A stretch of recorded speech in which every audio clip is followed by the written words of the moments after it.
എല്ലാ വിദ്യാർത്ഥികൾക്കും പുതിയൊരു വീഡിയോയിലേക്ക് സ്വാഗതം. ഈ വർഷത്തെ LBS പാരാമെഡിക്കൽ ഡിപ്ലോമ കോഴ്സുകളായിട്ടുള്ള ഹെൽത്ത് ഇൻസ്പെക്ടർ, DPharm, അതുപോലെ തന്നെ DMLT ഇതുപോലുള്ള വിവിധ ഡിപ്ലോമ കോഴ്സുകളിലേക്കുള്ള പ്രവേശനത്തിനായിട്ട് അപേക്ഷ സമർപ്പിച്ച വിദ്യാർത്ഥികളുടെ പ്രൊവിഷണൽ റാങ്ക് ലിസ്റ്റ് പ്രസിദ്ധീകരിച്ചു. വിദ്യാർത്ഥികൾ ഓൾറെഡി നിങ്ങളുടെ പ്രൊവിഷണൽ റാങ്ക് ഡീറ്റെയിൽസ് പരിശോധിച്ചിട്ടുണ്ടാവും എന്ന് കരുതുന്നു. വിദ്യാർത്ഥികൾക്ക് LBS വെബ്സൈറ്റ് ഓപ്പൺ ചെയ്ത ശേഷം സൈഡിലുള്ള 3 ലൈൻസിൽ ക്ലിക്ക് ചെയ്യുക. അതുപോലെ തന്നെ ലോഗിൻ ചെയ്യുന്നതിന് മുമ്പായിട്ട് നിങ്ങൾക്ക് നിങ്ങളുടെ ആപ്ലിക്കേഷൻ നമ്പറോ അല്ലെങ്കിൽ രജിസ്ട്രേഷൻ ഐഡിയോ അറിയില്ല എന്നാണെങ്കിൽ ആപ്ലിക്കേഷൻ ഇൻഫോ റിക്കവറി എന്നുള്ളത് ക്ലിക്ക് ചെയ്ത് ഇതിൽ പറയുന്ന പ്രകാരം നിങ്ങളുടെ ഡേറ്റ് ഓഫ് ബർത്തും രജിസ്ട്രേഷൻ ചെയ്യുമ്പോൾ നൽകിയ മൊബൈൽ നമ്പർ, രജിസ്ട്രേഷൻ ചെയ്യുമ്പോൾ നൽകിയ ഇമെയിൽ ID എന്നിവ നൽകി റിക്കവർ എന്നുള്ളതിൽ ക്ലിക്ക് ചെയ്യുന്ന സമയത്ത് ഇതുപോലെ നിങ്ങൾക്ക് ഇവിടെ ഞാനിപ്പോൾ ഒന്നും കൊടുക്കാത്തത് കൊണ്ടാണ് invalid email ID or DOB or mobile number എന്ന് പറഞ്ഞ് കാണുന്നത്. നിങ്ങൾ കൃത്യമായിട്ട് കൊടുത്തു കഴിഞ്ഞാൽ നിങ്ങൾക്ക് നിങ്ങളുടെ ആപ്ലിക്കേഷനും രജിസ്ട്രേഷൻ ഐഡിയും ചലാൻ നമ്പറും തിരികെ റിക്കവർ ആയിട്ട് കിട്ടുന്നതാണ്. അപ്പോൾ ഇങ്ങനെ നിങ്ങൾ ശ്രമിച്ചിട്ട് നിങ്ങൾക്ക് കിട്ടുന്നില്ല എന്നാണെങ്കിൽ നിങ്ങൾ LBS സെൻറ്ററിൻ്റെ അലോട്ട്മെൻറ്റ് വിഭാഗത്തിൽ കോൺടാക്ട് ചെയ്ത് കഴിഞ്ഞാൽ നിങ്ങൾക്ക് ആ ഒരു കാര്യങ്ങൾ നിങ്ങൾക്ക് റിക്കവർ ചെയ്ത് തരുന്നതായിരിക്കും. അപ്പോൾ നിങ്ങൾക്ക് ഇവിടെ സൈഡിലായിട്ട് ഇവിടെ കോൺടാക്ട്സ്, അതായത് കോഴ്സസ് അല്ല കോൺടാക്ട്സിൽ ക്ലിക്ക് ചെയ്യുക. അതായത് ഇവിടെ നിങ്ങൾക്ക് അലോട്ട്മെൻറ്റ് എന്ന് പറഞ്ഞുകൊണ്ട് ഇവിടെ കുറച്ച് നമ്പേഴ്സ് കൊടുത്തത് കാണാം. അവിടെ നിങ്ങൾക്ക് കോൺടാക്റ്റ് ചെയ്താൽ മതി. അപ്പോൾ നിങ്ങൾക്ക് ആ ഒരു കാര്യങ്ങൾ നിങ്ങൾക്ക് ആ ഒരു റിക്കവർ ചെയ്ത് എടുത്തു തരുന്നതായിരിക്കും. അതുപോലെ തന്നെ ചില സമയത്ത് ഒരു തവണ വിളിച്ചാൽ എടുക്കണമെന്നില്ല. അതുകൊണ്ട് തന്നെ കുറച്ച് പ്രാവശ്യം വിളിക്കുന്ന സമയത്ത്, അതായത് കുറച്ച് സമയങ്ങളുടെ ഗ്യാപ്പിലായിട്ട് നിങ്ങൾക്ക് വിളിക്കുന്ന സമയത്ത് കിട്ടുന്നതാണ്.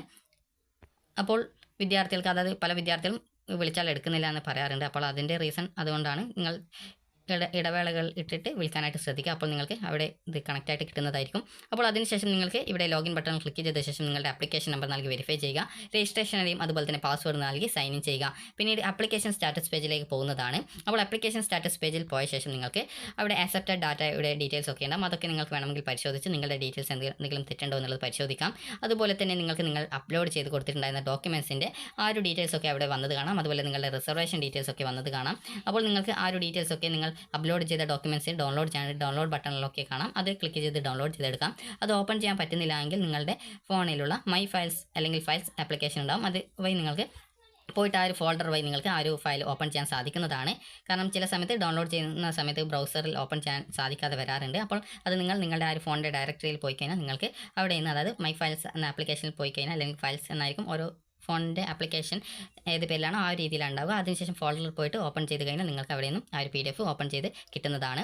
അപ്പോൾ നിങ്ങൾക്ക് ആ ഒരു രീതിയിൽ ആ ഒരു ഫയൽ പരിശോധിക്കാം. അതിലെന്തെങ്കിലും തെറ്റുകളൊക്കെ ഉണ്ടോ എന്നുള്ളത് വേണമെങ്കിൽ നോക്കാവുന്നതാണ്. അതുപോലെ തന്നെ നിങ്ങളുടെ റാങ്ക് ഡീറ്റെയിൽസ് മനസ്സിലാക്കാനായിട്ട് നിങ്ങൾക്ക് പിന്നീട് ആ ഒരു ലോഗിൻ ചെയ്ത പേജിൽ നിങ്ങൾക്ക് ഇതുപോലെ 3 ലൈൻസ് കാണാം. അവിടെ തന്നെയായിട്ട് ഇതേ രീതിയിൽ തന്നെ നിങ്ങൾക്ക് അവിടെ ഇൻഡെക്സ് ആൻഡ് റാങ്ക് ഡീറ്റെയിൽസ്, അത് പ്രൊഫഷണൽ എന്ന് പറഞ്ഞുകൊണ്ട് കാണാൻ പറ്റും. അപ്പോൾ ആ ഒരു ലിങ്കിൽ ക്ലിക്ക് ചെയ്യുന്ന സമയത്ത് വീണ്ടും ഇൻഡെക്സ് എന്ന് പറഞ്ഞുകൊണ്ട് അതുപോലെ റാങ്ക് ഡീറ്റെയിൽസ് എന്ന് പറഞ്ഞുകൊണ്ടുള്ള ലിങ്ക് കാണാം. അതിൽ ക്ലിക്ക് ചെയ്ത് കഴിഞ്ഞാൽ നിങ്ങൾക്ക് നിങ്ങളുടെ ആ ഒരു സ്റ്റേറ്റ് മെറിറ്റ് റാങ്ക് ലിസ്റ്റും അതുപോലെ തന്നെ നിങ്ങൾക്ക് വല്ല റിസർവേഷൻസ് ഉണ്ടായിരുന്നെങ്കിൽ ആ ഒരു റിസർവേഷൻ കോട്ടയിലുള്ള റാങ്ക് ഡീറ്റെയിൽസും മനസ്സിലാക്കാൻ സാധിക്കുന്നതാണ്. DPharmൻ്റെയും അതുപോലെ തന്നെ DHA ആൻഡ് പാരാമെഡിക്കൽ കോഴ്സിൻ്റെയും 2 സെപ്പറേറ്റ് റാങ്കുകളാണ് കാണാൻ സാധിക്കുക. ഇതിൻ്റെ റാങ്ക് തയ്യാറാക്കുന്നത് നിങ്ങൾക്ക് ഫിസിക്സ്, കെമിസ്ട്രി, ബയോളജി എന്നിവയ്ക്ക് +2 ലഭിച്ച ആ ഒരു മാർക്കിനെ, അതായത് +2 മാത്രം ലഭിച്ചിട്ടുള്ള മാർക്കിനെ അടിസ്ഥാനപ്പെടുത്തിയിട്ടാണ്. ഇപ്പോൾ DPharmൻ്റേതാണെങ്കിൽ ഫിസിക്സ്, കെമിസ്ട്രി, അതുപോലെ തന്നെ ബയോളജി അല്ലെങ്കിൽ മാത്തമാറ്റിക്സ്, ബയോളജിക്കോ മാത്തമാറ്റിക്സോ ഇവയിൽ ഏതിനാണ് കൂടുതൽ മാർക്ക് നിങ്ങൾക്ക് കിട്ടിയത് ആ ഒരു മാർക്കാണ് ഈ ഒരു DPharmൻ്റെ റാങ്ക് തയ്യാറാക്കുന്നതിലേക്കായിട്ട് പരിഗണിക്കുക. അതുപോലെ തന്നെ ബയോളജി പഠിക്കാത്ത ഒരു വിദ്യാർത്ഥിയുടേതാണെങ്കിൽ മാത്സിൻ്റേതായിരിക്കും മാർക്ക് പരിഗണിക്കുക. അപ്പോൾ ഇങ്ങനെ നിങ്ങൾക്ക് 120ൽ +2 ഫിസിക്സ്, കെമിസ്ട്രി, അതുപോലെ ബയോളജി അല്ലെങ്കിൽ മാത്തമാറ്റിക്സ് ഇവയിൽ നിങ്ങൾക്ക് തിയറി പരീക്ഷ, പ്രാക്ടിക്കൽ പരീക്ഷ, അതുപോലെ തന്നെ ലാബ് എന്നിങ്ങനെ ടോട്ടൽ 120ലാണ് വരിക. അപ്പോൾ ഈ ഒരു 120ൽ ടോട്ടൽ ലഭിച്ച മാർക്കിനെ 1.2 കൊണ്ട് ഹരിച്ച് കഴിഞ്ഞാൽ നിങ്ങൾക്ക് 300ൽ എത്ര മാർക്ക് കിട്ടുന്നുവോ അതാണ് നിങ്ങളുടെ ഇൻഡെക്സ് മാർക്കായിട്ട് പരിഗണിക്കപ്പെടുന്നത്. പിന്നീട് ഓരോ വിദ്യാർത്ഥികളുടെയും ഇൻഡെക്സ് മാർക്ക് നോക്കിയിട്ട് ആർക്കാണ് കൂടുതൽ മുൻഗണന അതനുസരിച്ച് നിങ്ങളെ ഒരു റാങ്ക് ലിസ്റ്റ് തയ്യാറാക്കപ്പെടുകയാണ് ചെയ്യുന്നത്. അപ്പോൾ നിങ്ങൾക്ക് ഈ ഒരു രീതിയിൽ നിങ്ങൾക്ക് നിങ്ങളുടെ സ്റ്റേറ്റ് മെറിറ്റ് റാങ്ക് ഡീറ്റെയിൽസ് ആണോ, അതുപോലെ തന്നെ നിങ്ങൾക്ക് നിങ്ങളുടെ കാറ്റഗറി വൈസ് റാങ്ക് ഡീറ്റെയിൽസ് ആണോ, ഏതാണ് കൂടുതൽ മെച്ചപ്പെട്ട ആ ഒരു റാങ്ക് എന്നുള്ള കാര്യം നിങ്ങൾക്ക് വേണമെങ്കിൽ ജസ്റ്റ് ഒന്ന് അങ്ങനെ നോക്കാവുന്നതാണ്. അതുപോലെ തന്നെ മൈനോറിറ്റി കോട്ട റാങ്ക് ഡീറ്റെയിൽസ് നിങ്ങൾക്ക് കാണാം, ഒരു ഓപ്ഷൻ കാണാം. അപ്പോൾ മൈനോറിറ്റി എന്താണ് എന്നുള്ളത് ചോദിച്ചിട്ടുണ്ടായിരുന്നു പല വിദ്യാർത്ഥികളും.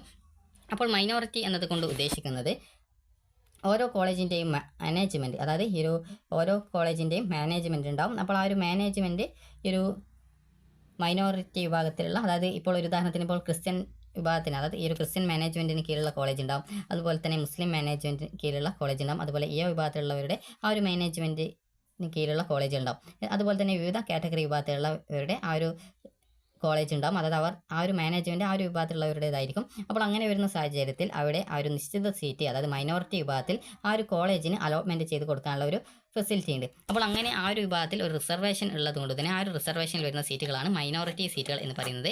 അപ്പോൾ ആ ഒരു വിഭാഗത്തിൽ, അതായത് ഇപ്പോൾ നിങ്ങൾ ക്രിസ്ത്യൻ വിഭാഗത്തിലാണോ ഏതാ വിഭാഗത്തിലാണ് ഉൾപ്പെടുന്നത്, അതിനനുസരിച്ച് നിങ്ങൾക്ക് അവിടെ ആ ഒരു സീറ്റിൽ ഒരു റിസർവേഷൻ, ആ ഒരു കോളേജിൽ ഒരു നിശ്ചിത സീറ്റിലേക്ക് ആ ഒരു വിഭാഗത്തിൽ ഉൾപ്പെട്ട വിദ്യാർത്ഥികൾക്ക് ഒരു റിസർവേഷൻ ഉണ്ടാവും. അപ്പോൾ നിങ്ങൾ ഈ ഒരു അപേക്ഷ സമർപ്പിക്കുന്ന സമയത്ത് ഇന്ന മൈനോറിറ്റിയിൽ നിങ്ങൾക്ക് അവിടെ റിസർവേഷൻ ഉണ്ട് എന്നുള്ളത് നിങ്ങൾ ജസ്റ്റ് ഒന്ന് നൽകിയിട്ടുണ്ടാവും. അതല്ലെങ്കിൽ നിങ്ങളുടെ കാസ്റ്റ് നൽകുമ്പോൾ തന്നെ ഓട്ടോമാറ്റിക്കലി അവിടെ മൈനോറിറ്റി വിഭാഗത്തിൽ നിങ്ങൾക്ക് ഏത് മൈനോറിറ്റി വിഭാഗത്തിൽ ആണ് അർഹതയുള്ളത് എന്നുള്ളത് രേഖപ്പെടുത്തിയിട്ടുണ്ടാവും. അപ്പോൾ അങ്ങനെ നിങ്ങൾക്ക് ഏതെങ്കിലും വിഭാഗത്തിൽ ആ ഒരു റാങ്ക് ഡീറ്റെയിൽസിൽ അതായത് അർഹത ഉണ്ടെങ്കിൽ, അതായത് ഏതെങ്കിലും കോളേജിൽ പ്രവേശനത്തിനായിട്ട് ഒരു റിസർവേഷൻ ഉണ്ടെങ്കിൽ നിങ്ങൾക്ക് ആ ഒരു സീറ്റുകളിലേക്ക് നിങ്ങളെ പരിഗണിക്കപ്പെടും. അപ്പോൾ അതിലേക്ക് പരിഗണിക്കുന്നതിലേക്കായിട്ട് മൈനോറിറ്റി വിഭാഗത്തിൽ ഉൾപ്പെട്ടവരുടെ ഒരു റാങ്ക് ലിസ്റ്റ് തയ്യാറാക്കപ്പെടും. അപ്പോൾ അങ്ങനെ നിങ്ങൾക്ക് ആ ഒരു റാങ്ക് ലിസ്റ്റിൽ നിങ്ങൾ ഉണ്ടെങ്കിൽ മാത്രമാണ് മൈനോറിറ്റി വിഭാഗത്തിൻ്റെ ആ ഒരു റാങ്ക് ഡീറ്റെയിൽസിൽ നിങ്ങൾ ഉൾപ്പെടുന്നത്. ഇനി വിദ്യാർത്ഥികൾ ചോദിക്കുന്ന പ്രധാനപ്പെട്ട കാര്യമാണ് വിദ്യാർത്ഥികൾക്ക് ഓപ്ഷൻ രജിസ്ട്രേഷൻ എപ്പോഴാണ്, അതുപോലെ തന്നെ ഡിഫാമിൻ്റെ റാങ്ക് ഡീറ്റെയിൽസിൽ ഉള്ള വിദ്യാർത്ഥികൾക്ക് ഡിഫാമിന് മാത്രമേ അപ്ലൈ ചെയ്യാൻ പറ്റുള്ളൂ, ബാക്കിയുള്ള കോഴ്സിന് അപ്ലൈ ചെയ്യാൻ പറ്റില്ല എന്നുള്ളത് വിദ്യാർത്ഥികൾ ചോദിക്കുന്ന ഒരു പ്രധാനപ്പെട്ട കാര്യമാണ്. അപ്പോൾ ആ ഒരു കാര്യങ്ങൾ ഇന്ന് നമുക്ക് നോക്കാം. വിദ്യാർത്ഥികളുടെ മെയിൻ റാങ്ക് ലിസ്റ്റ് വന്ന ശേഷം മാത്രമാണ് വിദ്യാർത്ഥികൾക്ക് ഓപ്ഷൻ രജിസ്ട്രേഷൻ ചെയ്യാൻ സാധിക്കുക. അതുപോലെ തന്നെ നിങ്ങൾക്ക് നിങ്ങളുടെ ആപ്ലിക്കേഷനിൽ വല്ല തെറ്റുകൾ ഉണ്ടെങ്കിൽ ആ ഒരു തെറ്റുകൾ പരിഹരിക്കാൻ ആവശ്യമായിട്ടുള്ള ഡോക്യുമെൻറ്റ്സ് സ്കാൻ ചെയ്ത് നിങ്ങൾക്ക് lbstvpm@gmail.com എന്നുള്ള ഈ ഒരു LBSൻ്റെ ഇമെയിൽ ഐഡിയിലേക്ക് നിങ്ങൾക്ക് ഈ ഒരു 18-ാം തീയതി, അതായത് നാളെ വൈകുന്നേരം 5 മണിക്ക് നിങ്ങളുടെ പരാതികൾ അറിയിക്കാവുന്നതാണ്. അപ്പോൾ അങ്ങനെ പരാതികൾ ഉണ്ടെങ്കിൽ അത് പരിഹരിച്ച ശേഷം ഈ ഒരു നിങ്ങളുടെ മെയിൻ റാങ്ക് ലിസ്റ്റ് പ്രസിദ്ധീകരിക്കും. അപ്പോൾ ഈ ഒരു മെയിൻ റാങ്ക് ലിസ്റ്റ് വന്ന ശേഷം വിദ്യാർത്ഥികൾക്ക് പിന്നീട് അന്നേ ദിവസം തന്നെ ഓപ്ഷൻ രജിസ്ട്രേഷൻ ചെയ്യാനുള്ള സൗകര്യം ലഭ്യമാകുന്നതാണ്. മെയിൻ റാങ്ക് ലിസ്റ്റ് അടുത്ത ആഴ്ചയോടെ തന്നെ പ്രസിദ്ധീകരിക്കുന്നതായിരിക്കും. അപ്പോൾ ഈ ഒരു മെയിൻ റാങ്ക് ലിസ്റ്റ് വന്ന ശേഷം വിദ്യാർത്ഥികൾക്ക് നിങ്ങളുടെ താല്പര്യത്തിനനുസരിച്ച് ഓപ്ഷനുകൾ നൽകാൻ സാധിക്കും. നിങ്ങൾ ഡിഫാമിന് മാത്രമാണ് നിങ്ങൾക്ക് അർഹതയുണ്ട്, അതായത് ഇപ്പോൾ നിങ്ങൾ ഈ ഒരു ഫിസിക്സ്, കെമിസ്ട്രി, മാത്സ് ആണ് പഠിച്ചത്, ബയോളജി നിങ്ങൾ പഠിക്കാത്ത ഒരു വിദ്യാർത്ഥിക്കാണെങ്കിൽ ഡിഫാമിന് മാത്രമാണ് അപേക്ഷ സമർപ്പിക്കാൻ സാധിക്കുക. മറ്റ് കോഴ്സുകൾക്ക് അപേക്ഷ സമർപ്പിക്കാനുള്ള സൗകര്യം ഉണ്ടായിരിക്കുന്നതല്ല. എന്നാൽ നിങ്ങൾ ഫിസിക്സ്, കെമിസ്ട്രി, ബയോളജി അതുപോലെ അതിനോടൊപ്പം തന്നെ മാത്സും കൂടി പഠിച്ചിട്ടുണ്ട്, അല്ലെങ്കിൽ ബയോളജി മാത്രം പഠിച്ചിട്ടുണ്ടെങ്കിൽ നിങ്ങൾക്ക് ഈ ഒരു ഡിഫാമിനും അതുപോലെ തന്നെ DHA ആൻഡ് പാരാമെഡിക്കൽ ഡിപ്ലോമ കോഴ്സുകളിലേക്കുള്ള അപേക്ഷ സമർപ്പിക്കുന്നതിനായിട്ട് സാധിക്കും. അപ്പോൾ നിങ്ങൾ ഏതൊക്കെ റാങ്ക് ലിസ്റ്റിലാണുള്ളത്, ഡിഫാമിൻ്റെ മാത്രമാണെങ്കിൽ അതിൽ മാത്രമാണ് അപ്ലൈ ചെയ്യാൻ പറ്റുക. അതുപോലെ DHAയുടെയും പാരാമെഡിക്കലിൻ്റെതും കൂടി ഉണ്ടെങ്കിൽ ആ ഒരു ഡിഫാമിനും അതുപോലെ DHAയ്ക്കും പാരാമെഡിക്കൽ ഡിപ്ലോമ കോഴ്സുകൾ കൂടി നിങ്ങൾക്ക് ഓപ്ഷനുകൾ നൽകാൻ സാധിക്കുന്നതാണ്. അപ്പോൾ ഓപ്ഷൻ രജിസ്ട്രേഷൻ ചെയ്യാനായിട്ട് വളരെയധികം സിമ്പിളായിട്ടുള്ള കാര്യമാണ്. നിങ്ങൾക്ക് സ്വന്തമായിട്ട് മൊബൈൽ ഫോൺ വഴി തന്നെ ചെയ്യാനായിട്ട് സാധിക്കുന്നതാണ്. അപ്പോൾ എങ്ങനെയാണ് ഈ ഒരു ഓപ്ഷൻ നൽകേണ്ടത് എന്നുള്ള കാര്യം നമുക്ക് നോക്കാം. അതുപോലെ തന്നെ വിദ്യാർത്ഥികൾക്ക് ഇവിടെ നിങ്ങൾ പ്രൊഫഷണൽ റാങ്ക് ലിസ്റ്റിൽ നിങ്ങളുടെ ആ ഒരു ആപ്ലിക്കേഷൻ നമ്പർ വന്നിട്ടില്ല എന്നുള്ളത് വിദ്യാർത്ഥികൾ പറഞ്ഞിട്ടുണ്ടായിരുന്നു. അത് മെയിൻ റാങ്ക് ലിസ്റ്റ് വരുന്ന സമയത്ത് അത് അപ്ഡേറ്റ് ചെയ്യപ്പെടുന്നതായിരിക്കും. അപ്പോൾ വിദ്യാർത്ഥികൾക്ക് ഈ ഒരു ഓപ്ഷൻ രജിസ്ട്രേഷൻ ചെയ്യുന്നത് വളരെ സിമ്പിളായിട്ടുള്ള കാര്യമാണ്. ജസ്റ്റ് നിങ്ങൾക്ക് ആ ഒരു ഓപ്ഷൻ രജിസ്ട്രേഷൻ സമയത്ത് ലോഗിൻ ബട്ടൺ ക്ലിക്ക് ചെയ്ത് നിങ്ങളുടെ ആപ്ലിക്കേഷൻ നമ്പർ നൽകി വെരിഫൈ ചെയ്ത് രജിസ്ട്രേഷൻ ഐ ഡി പാസ്വേഡ് നൽകി സൈൻ ഇൻ ചെയ്ത് നിങ്ങൾ ലോഗിൻ ചെയ്യുക. ലോഗിൻ ചെയ്യുന്ന സമയത്ത് പിന്നീട് നിങ്ങൾക്ക് ഓപ്ഷൻ രജിസ്ട്രേഷൻ ചെയ്യാനുള്ള സൗകര്യം പിന്നീട് ഈ ഒരു ഭാഗത്തായിരിക്കും ഉണ്ടാവുക. അതായത് അല്ലെങ്കിൽ നിങ്ങൾക്ക് ആ ഒരു ആപ്ലിക്കേഷൻ സ്റ്റാറ്റസ് പേജിൽ തന്നെ ഓപ്ഷൻ രജിസ്ട്രേഷൻ എന്നുള്ളൊരു ഓപ്ഷൻ വന്നിട്ടുണ്ടാകും. Option registration for first allotment എന്നുള്ള ഒരു ലിങ്ക് വന്നിട്ടുണ്ടാകും. അപ്പോൾ അവിടെ നിങ്ങൾക്ക് രജിസ്റ്റർ എന്നുള്ള ഒരു ഓപ്ഷൻ കാണാം. അപ്പോൾ അതിൽ ക്ലിക്ക് ചെയ്ത് കഴിഞ്ഞാലും അതല്ലെങ്കിൽ നിങ്ങൾക്ക് ലോഗിൻ ചെയ്ത പേജിൽ ഇതുപോലെ സൈഡിലായിട്ടുള്ള 3 ലൈൻസിൽ ക്ലിക്ക് ചെയ്ത ശേഷം നിങ്ങൾക്ക് പിന്നീട് അവിടെ നിങ്ങൾക്ക് ആ ഒരു ആപ്ലിക്കേഷൻ അല്ലെങ്കിൽ അലോട്ട്മെൻറ്റ് എന്നുള്ള ഒരു ഓപ്ഷൻ കാണാൻ സാധിക്കും. അപ്പോൾ അവിടെ ക്ലിക്ക് ചെയ്ത് കഴിഞ്ഞാൽ നിങ്ങൾക്ക് ഓപ്ഷൻ രജിസ്ട്രേഷൻ എന്ന് പറഞ്ഞുകൊണ്ടുള്ള ഒരു ലിങ്ക് കാണാം. അതിൽ ക്ലിക്ക് ചെയ്യുന്ന സമയത്ത് ഓപ്ഷൻ രജിസ്ട്രേഷൻ പേജിലേക്ക് പോകുന്നതാണ്. പിന്നീട് നിങ്ങൾക്ക് അവിടെ നിങ്ങളുടെ താല്പര്യത്തിനനുസരിച്ചുള്ള കോഴ്സുകൾ നിങ്ങളുടെ പ്രയോറിറ്റി ബേസിൽ നിങ്ങൾക്ക് ഓപ്ഷൻസ് ആയിട്ട് നൽകാനായിട്ട് സാധിക്കുന്നതാണ്. അപ്പോൾ നിങ്ങൾക്ക് ആ ഒരു പേജിൽ നിങ്ങൾക്ക് ഓരോ കോളേജിൻ്റെ പേര് കാണാൻ പറ്റും. അതുപോലെ തന്നെ ആ ഒരു കോളേജ് സെൽഫ് ഫിനാൻസ് ആണോ അല്ലെങ്കിൽ മാനേജ്മെൻ്റ് ആണോ എന്ന് കാണാൻ പറ്റും. അതുപോലെ തന്നെ അവിടെ നിങ്ങൾക്ക് ഈ ഒരു എത്ര രൂപയാണ് ഫീസ് വരുന്നത് എന്നുള്ളത് കാണാൻ സാധിക്കും. അതുപോലെ തന്നെ അത് NRI സീറ്റാണോ അല്ലെങ്കിൽ ഈ ഒരു മെറിറ്റ് സീറ്റാണോ മാനേജ്മെൻറ്റ് സീറ്റാണോ എന്നിങ്ങനെയുള്ള ഡീറ്റെയിൽസ് കൊടുത്തിട്ടുണ്ടാകും. അതുപോലെ തന്നെ അതിനുശേഷം പിന്നീട് ആ ഒരു കോളേജിലെ ഫീസ് എത്രയാണ്, ആ ഒരു കോഴ്സിൻ്റെ ഫീസ് എത്രയാണെന്നുള്ളത് കൊടുത്തിട്ടുണ്ടാകും. അതുപോലെ തന്നെ വിദ്യാർത്ഥികൾക്ക് ആ ഒരു കോഴ്സ് സെലക്ട് ചെയ്യാനായിട്ട് ഒരു ഓപ്ഷൻ സെലക്ട് ചെയ്യാനുള്ള ഒരു ബോക്സ് ഉണ്ടാകും. അതുപോലെ തന്നെ ഇവിടെ നെക്സ്റ്റ് ഓപ്ഷൻ അതുപോലെ തന്നെ റിമൂവ് എന്നിങ്ങനെയുള്ള ഓപ്ഷനുകളും കാണാൻ സാധിക്കും. അപ്പോൾ നിങ്ങൾ ഇങ്ങനെ ഓപ്ഷൻ നൽകുന്നത് എങ്ങനെയാണെന്ന് നോക്കാം. ആദ്യം ഗവൺമെൻറ് കോളേജായിരിക്കും ഓരോ കോളേജിൻ്റെയും ആ ഒരു ഫസ്റ്റ് ആയിട്ട് നൽകിയിട്ടുണ്ടാവുക. അപ്പോൾ ആ ഒരു കോളേജ് നിങ്ങൾക്ക് ഏതാണ്, അതായത് ഗവൺമെൻറ് കോളേജ് ആണെങ്കിൽ നിങ്ങൾക്ക് ആദ്യം നിങ്ങളുടെ പ്രയോറിറ്റി അനുസരിച്ച് ആ ഒരു ഓപ്ഷൻ ബോക്സിൽ നിങ്ങൾക്ക് 1, 2, 3 എന്നിങ്ങനെ നിങ്ങൾക്ക് നൽകിയിട്ട് ഓപ്ഷനുകൾ സേവ് ചെയ്യാവുന്നതാണ്. ഏറ്റവും ഓപ്ഷൻ്റെ താഴെയായിട്ട് തന്നെ സേവ് ഓപ്ഷൻ ഉണ്ടാവും. അങ്ങനെ സേവിൽ ക്ലിക്ക് ചെയ്യുന്ന സമയത്ത് നിങ്ങൾ നൽകിയുള്ള ഓപ്ഷൻസ് ഒക്കെ അവിടെ ലിസ്റ്റഡ് ആയിട്ട് വരും. ഏതെങ്കിലും ഓപ്ഷൻ റിമൂവ് ചെയ്യണമെങ്കിൽ ആ ഒരു നിങ്ങൾ ഓപ്ഷൻ്റെ നമ്പർ നൽകിയുള്ള ആ ഒരു അതിന് നേരെയായിട്ടുള്ള റിമൂവ് ഓപ്ഷൻ കാണാൻ പറ്റും. അപ്പോൾ അതിൽ ക്ലിക്ക് ചെയ്ത ശേഷം പിന്നീട് സേവ് ചെയ്ത് കഴിഞ്ഞാൽ ആ നിങ്ങൾ റിമൂവ് ചെയ്ത ഓപ്ഷൻ റിമൂവ് ചെയ്യപ്പെടുന്നതാണ്. അപ്പോൾ ഈ രീതിയിലാണ് ഓപ്ഷൻ നിങ്ങൾക്ക് നൽകേണ്ടതായിട്ട് വരുന്നത്. അപ്പോൾ ആ ഒരു ഓപ്ഷൻ രജിസ്ട്രേഷൻ സമയത്ത് നിങ്ങൾക്ക് അത് കൃത്യമായിട്ട് പറഞ്ഞു തരുന്നതായിരിക്കും. പ്രത്യേകിച്ച് നിങ്ങൾ ഇപ്പോൾ ചെയ്യേണ്ട പ്രധാനപ്പെട്ട കാര്യം നിങ്ങളുടെ ഈ ഒരു പ്രൊഫഷണൽ റാങ്ക് ലിസ്റ്റുമായി ബന്ധപ്പെട്ട് നിങ്ങൾക്ക് എന്തെങ്കിലും പരാതികളോ അല്ലെങ്കിൽ നിങ്ങളുടെ ആപ്ലിക്കേഷൻ വല്ല തെറ്റുകളോ ഒക്കെ ഉണ്ടെങ്കിൽ നിങ്ങൾ LBS സെൻറ്ററിനെ കോൺടാക്ട് ചെയ്ത് അതുപോലെ നിങ്ങളുടെ ആ ഒരു എന്താണ് പ്രശ്നം അതുപോലെ അത് പരിഹരിക്കാൻ ആവശ്യമായിട്ടുള്ള ഡോക്യുമെൻറ്റ്സ് എന്തൊക്കെയാണെന്നുള്ളത് LBS സെൻറ്ററിനെ നിങ്ങൾക്ക് ഇമെയിൽ മുഖാന്തരം അറിയിക്കാവുന്നതും അതുപോലെ വേണമെങ്കിൽ നേരിട്ട് വിളിച്ചിട്ട് പറയുകയും അതുപോലെ തന്നെ നിങ്ങൾക്ക് lbstvpm@gmail.com എന്നുള്ള ഇമെയിൽ ഐഡിയിലേക്ക് നിങ്ങളുടെ പരാതികൾ എന്താണ് അതുപോലെ അത് പരിഹരിക്കാൻ ആവശ്യമായിട്ടുള്ള ഡോക്യുമെൻറ്റ്സ് എന്തൊക്കെയാണെന്നുള്ള കാര്യങ്ങളൊക്കെ അറ്റാച്ച് ചെയ്തുകൊണ്ട് നിങ്ങൾക്ക് ഈ ഒരു നിങ്ങളുടെ പരാതികൾ അറിയിക്കാവുന്നതാണ്. അപ്പോൾ നാളെ വൈകുന്നേരം 5 മണി വരെയാണ് വിദ്യാർത്ഥികൾക്ക് നിങ്ങളുടെ ഈ ഒരു അപേക്ഷയിലെ തെറ്റുകൾ സംബന്ധിച്ചുള്ള പരാതികൾ അറിയിക്കാനായിട്ട് സാധിക്കുക. അപ്പോൾ ഈ ഒരു വീഡിയോ നിങ്ങൾക്ക് ഉപകാരപ്രദമായിട്ടുണ്ടെങ്കിൽ ലൈക്ക് ചെയ്യുക. അതുപോലെ തന്നെ വിദ്യാർത്ഥികൾ ചോദിക്കുന്ന പ്രധാനപ്പെട്ട കാര്യമാണ് നിങ്ങളുടെ ഈ ഒരു അലോട്ട്മെൻറ്റ് കിട്ടിക്കഴിഞ്ഞാലുള്ള ഫീസിൻ്റെ കാര്യം. അപ്പോൾ നിങ്ങൾക്ക് അലോട്ട്മെൻറ്റ് കിട്ടിക്കഴിഞ്ഞാൽ നിങ്ങൾക്ക് ഗവൺമെൻറ് കോളേജിലാണ് കിട്ടുന്നതെങ്കിൽ നിങ്ങൾ 7240 രൂപയാണ്, അതായത് ടോട്ടൽ ഫീസാണ് 7240 രൂപ. ഈ ഒരു പൈസ നിങ്ങൾ അടക്കേണ്ടതുണ്ട്. അതിനുശേഷം നിങ്ങൾക്ക് പിന്നീട് തേർഡ് അലോട്ട്മെൻറ്റിന് ശേഷമാണ് കോളേജിൽ ജോയിൻ ചെയ്യേണ്ടതായിട്ട് വരിക. നിങ്ങൾക്ക് സെൽഫ് ഫിനാൻസിലാണ് കിട്ടുന്നതെങ്കിൽ നിങ്ങൾ ഈ ഒരു അലോട്ട്മെൻറ്റ് കിട്ടിക്കഴിഞ്ഞാൽ നിങ്ങൾ ഏകദേശം ഒരു 10,000-ഓളം രൂപയാണ് നിങ്ങൾ ഈ ഒരു ടോക്കൺ ഫീ പേയ്മെൻ്റ് ആയിട്ട് അടക്കേണ്ടത്.